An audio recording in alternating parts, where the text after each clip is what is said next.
The wooden wheels of the wagon groaned against the gravel, a rhythmic, grinding sound that cut through the oppressive silence of the fog bamboo kingdom. Luna, Subaru, Rose, Kage, and Vamp sat in the back as the vehicle rolled to a halt. The mist clung to the ground like a damp, suffocating shroud, swallowing the base of the bamboo stalks until only the tops remained visible. They stepped down, boots sinking into the soft, wet earth. Queen Kem stood waiting at the palace gates. She did not welcome them with words. Instead, she moved to a stone table set in the center of the courtyard and unfurled a tattered parchment. It was a map of the realm, but the center was a jagged, empty void, a hole where the heart of the kingdom should have been. The parchment rattled in the wind. "The pieces are scattered," the queen stated, her finger tracing the jagged edges of the void. She pointed toward the dark, dense thickets at the perimeter of the kingdom. The urgency in her voice left no room for questions.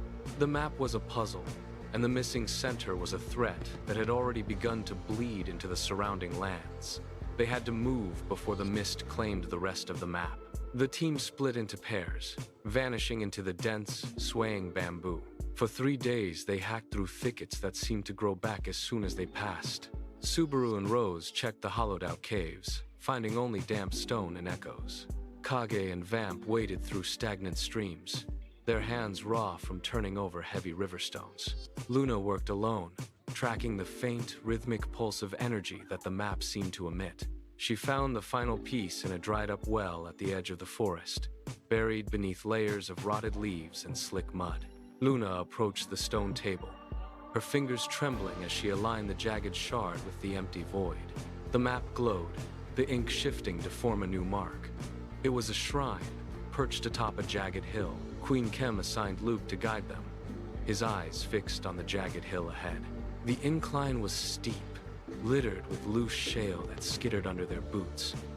As they reached the base, the air shifted, turning sharp and metallic with a heavy scent of ozone. Luke Kura stopped, his hand dropping to his side. The mist ahead did not just drift, it tore apart. Hundreds of Oni surged from the white veil, their eyes glowing with a sickly, pulsating violet light. They moved in a disjointed, predatory swarm. Subaru, Rose, Kage, and Vamp did not hesitate. They pivoted outward, locking their positions to form a tight defensive perimeter. The first wave of Oni hit them like a landslide. Blades flashed in the dim light, clashing against the creature's hardened, leathery skin. Kage drove his shoulder into a lunging attacker, while Vamp parried a clawed strike, the force of the impact vibrating through his arms. The Oni pressed in, relentless and uncoordinated, forcing the group to hold their ground against the sheer weight of the numbers. Luna and Luke Kura ignored the carnage behind them, their boots pounding against the slick, uneven rock of the hill. They sprinted past the Oni ranks, lunging toward the stone archway that marked the entrance to the shrine. The air inside was heavy, thick, with the sharp, stinging scent of ozone that made their lungs burn.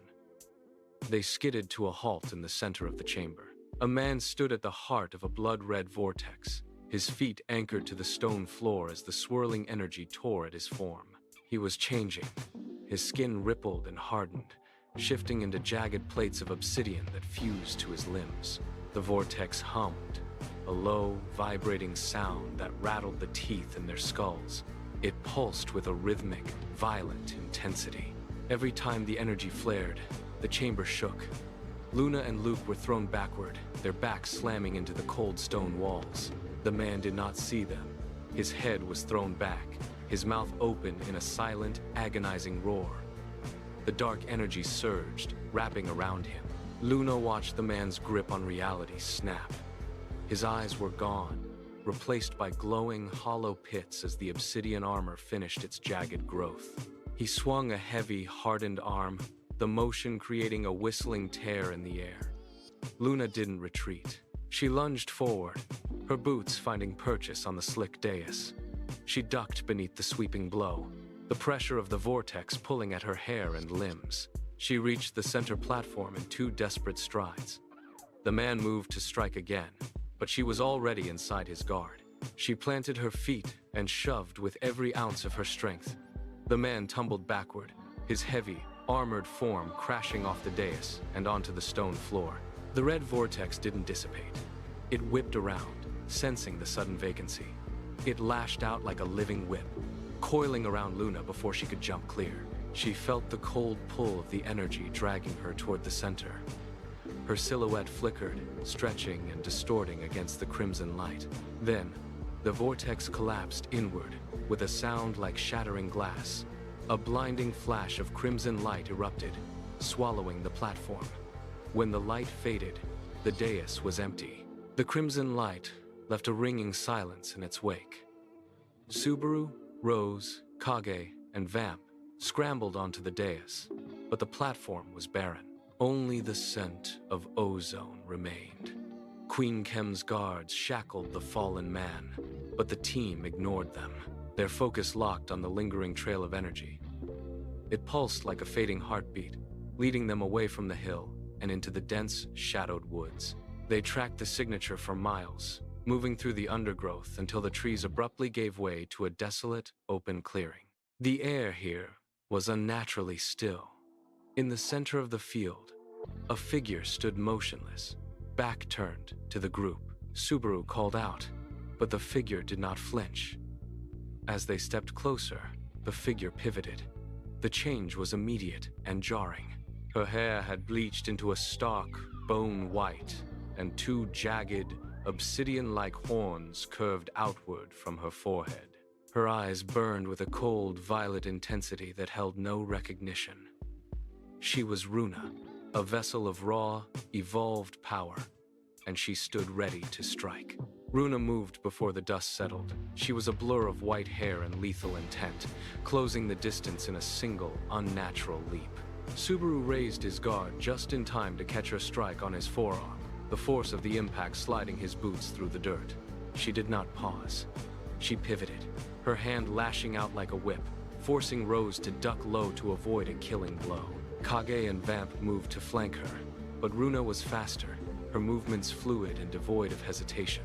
She swiped at the air, the wind of her passing cutting through the grass. The group fought with their blades sheathed or held low, refusing to strike back. They were being dismantled, piece by piece, by their own friend. Subaru took a heavy blow to the shoulder, stumbling back as Runa prepared to finish the sequence. He ignored the pain and shouted her name, his voice cracking against the wind. Rose followed, stepping directly into Runa's path, arms wide open, defenseless. They were not fighting a monster. They were fighting to bring Luna back. Every time Runa lunged, they retreated, circling her, their voices rising in a desperate, rhythmic chant. They were gambling everything on the hope that somewhere beneath the violet glow of the Oni rage, she could still hear them. Runa lunged again, but this time, Kage anticipated the trajectory. He surged forward, ignoring the blur of her speed, and locked his arms around her torso from behind. She thrashed, her strength far exceeding human limits, and Kage's boots dug deep furrows into the earth as he fought to keep her anchored. She arched her back, her horns scraping against his shoulder, but he held firm. Vamp stepped into the fray, pulling a polished silver mirror from his pack. He did not attack. He simply held the surface steady, angling it directly toward Runa's face. She froze. The violet glow in her eyes flickered as she caught her own reflection. She saw the jagged horns, the pale skin, and the monstrous distortion of her features. A guttural scream tore from her throat, raw and discordant, vibrating through the clearing. She clawed at the air, her body trembling violently. The obsidian horns began to crack, shedding like dry bark. Her legs gave out, and she collapsed into the dirt. The silence that followed the scream was heavy, broken only by the ragged, uneven sound of Luna's breathing. Subaru knelt beside her, his hand hovering over her shoulder before he finally touched her skin. She was cold, her pulse thready and faint against his fingertips. Kage and Vamp stood back, their eyes scanning the perimeter. The air still tasted of ozone, a lingering reminder of the vortex that had claimed her. Rose knelt on the other side. The skin was smooth now, but a faint, jagged scar remained where the obsidian had pierced through. They looked at one another, the realization settling in with the weight of a stone. This was not a simple possession.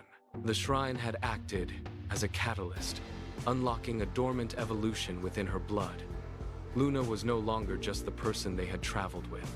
Runa was not an external parasite, but a manifestation of Luna's own power, waiting for the next moment of instability. They watched her chest rise and fall, the rhythmic motion a fragile promise of her return. The journey to the Fog Bamboo Kingdom had ended, but the true burden had only just begun. As the sun began to dip below the horizon, they gathered their gear, keeping their eyes fixed on the girl.